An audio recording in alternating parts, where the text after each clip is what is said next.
এ তো এত প্রেম মানে একদম ভাবা যায় না, তাই না? যদি মারি কলসির কানা তা বলে কি প্রেম দেব না? এই ভদ্রভাবে কথা বলো তুমি। আমি তোমার বয়োজ্যেষ্ঠ, সম্পর্কে আমি তোমার শ্বশুর মশাই হই। আরে দূর মশাই রাখুন, আপনিও একজন অ্যাডভোকেট আর আমিও একজন অ্যাডভোকেট। একটা খুনের মামলায় আপনি আসামিকে বাঁচানোর চেষ্টা করছেন আর আমি তাকে পানিশমেন্ট দেওয়ার ব্যবস্থা করছি।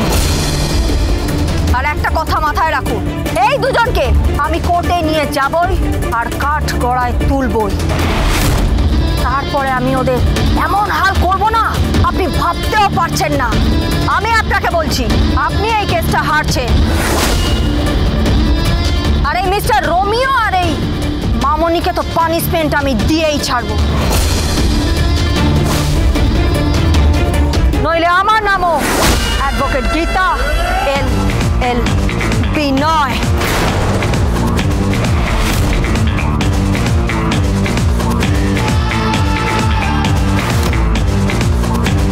চলুন ডালিবাবু। চলুন।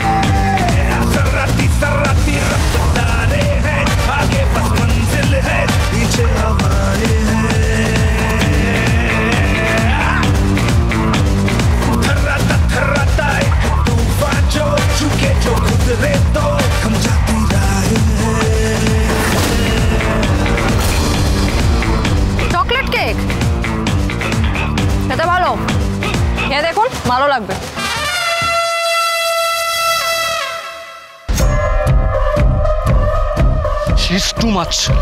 ভয় লাগছে আমার আমার আমার খুব ভয় লাগছে। কি হবে বলো তো? বুঝতে পারছি না।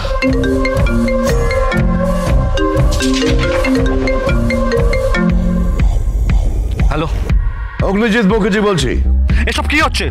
মেয়েটা তো ফেরুর মতন আমার পেছনে লেগেই আছে। আরে চিন্তা করো না, চিন্তা করো না, আমি আছি। তোমাদের কেউ কেশাগ্র স্পর্শ করতে পারবে না, কোনো পানিশমেন্ট হবে না, বেকসুর খালাস পাবে তোমরা। অগ্নিজিৎ মুখার্জি কথা দিল।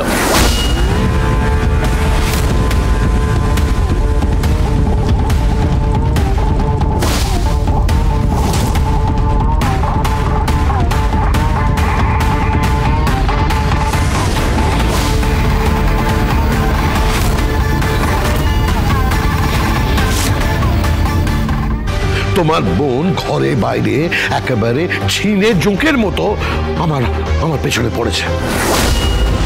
এটা অন্যায় হচ্ছে, এটা ঠিক হচ্ছে না। বোঝাও, তুমি তোমার বোনকে বোঝাও। আর যদি মনে হয় ওকালতি করবে তাহলে আমার বাড়ি ছেড়ে চলে যাবে। বাড়ি ছেড়ে চলে গেলেই তো পরিচয়টা মুছে যাবে না যে আপনি ওর শ্বশুর মশাই হন। অ্যাডভোকেট গাঙ্গুলি। অগ্নিজিৎ মুখার্জি, এই লোকটা আপনার বাবা?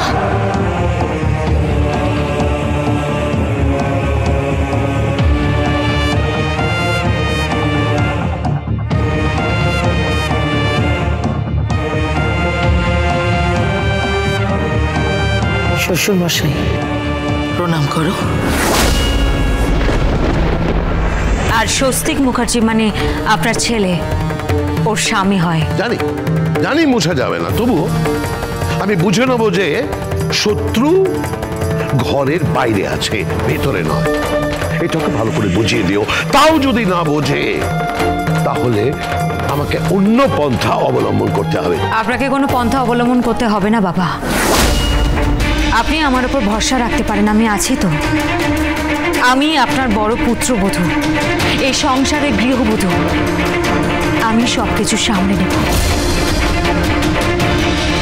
শুধু একবার ওদের বিয়েটা হতে দিন, দেখবেন সবকিছু ঠিক হয়ে যাবে। হ্যাঁ বাবা, সবকিছু ঠিক হয়ে যাবে, সবকিছু। দেখো আদৌ ও বিয়েটা করে কিনা। ও যেমন একরোখা, একগুঁয়ে, জেদি, ডেপো একটা মেয়ে। দেখো শাস্ত্র মতে ও বিয়েটা করে কিনা। বিয়ে তো করতেই হবে, বিয়ে তো করতেই হবে, বিয়ে তো করতেই হবে।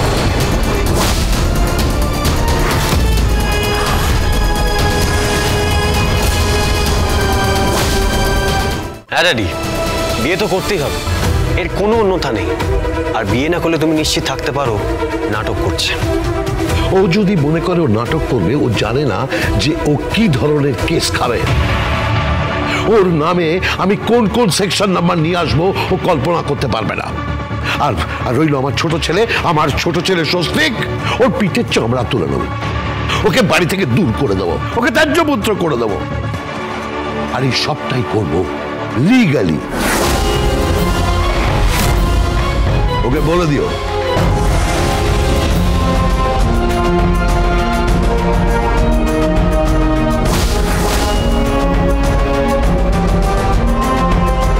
তুমি সত্যি চাও বিয়েটা হোক, but I am sorry my dear, বিয়েটা হবে না।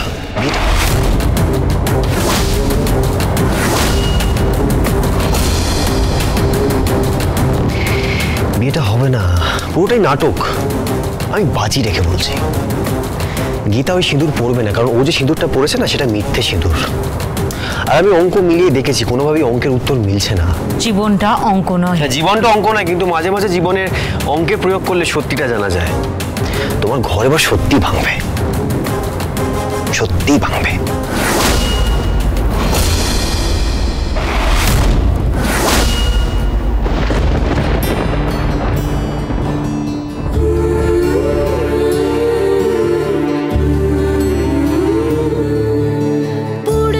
আমি তোমাকে রং দিই?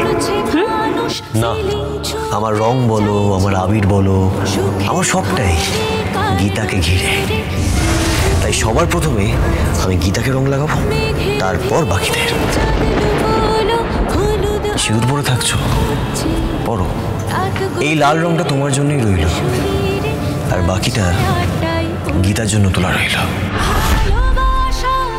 আর আমি চ্যালেঞ্জ করে বলছি, এই বাড়ির ড্রয়িং রুমে আমি প্রমাণ করে দেবো যে স্বস্তিক গীতার কেউ নয়।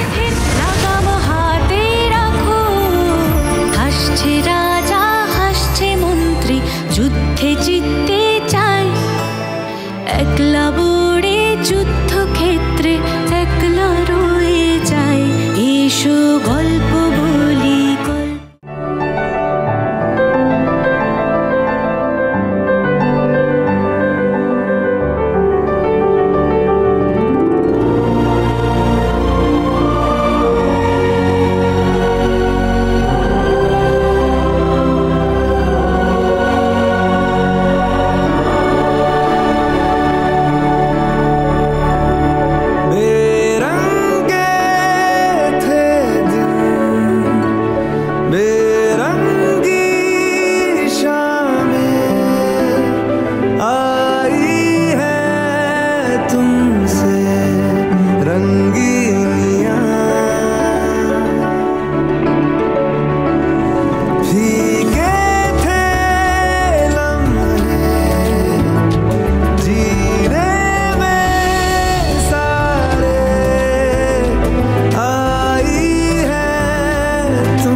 সিঁদুর সিঁথিতে রাঙাতে পুরো পাল্টে গেলেন।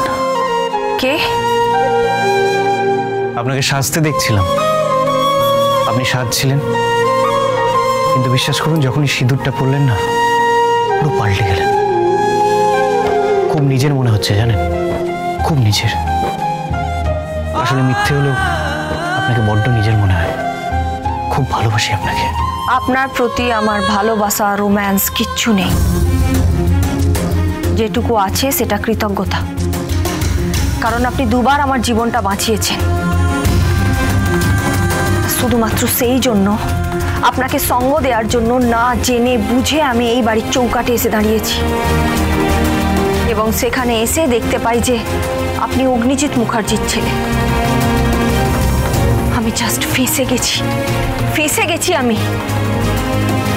আমি যদি গুণাক্ষরেও জানতে পারতাম যে আপনি অগ্নিজিৎ মুখার্জির ছেলে, যে পরিবারে পদ্মর মতো মেয়েরা ইনসিকিউর। ওর শ্লীলতাহানি হওয়ার পরেও পরিবারের একটা মানুষ তার পাশে দাঁড়ায়নি, উল্টে তাদেরকে বাঁচিয়েছে। যে ছেলেগুলো ওর শ্লীলতাহানি করেছে তাদের সত্যি সত্যি এই বাড়িতে আমার জুতো ঢুকতো না। আস্তে আস্তে লেডি সালমা, আমি জানি আপনি চিৎকার করবেন না। নিচে ডিনার টেবিলে সবাই জড়ো হয়েছে, আপনি চিৎকার করবেন না প্লিজ।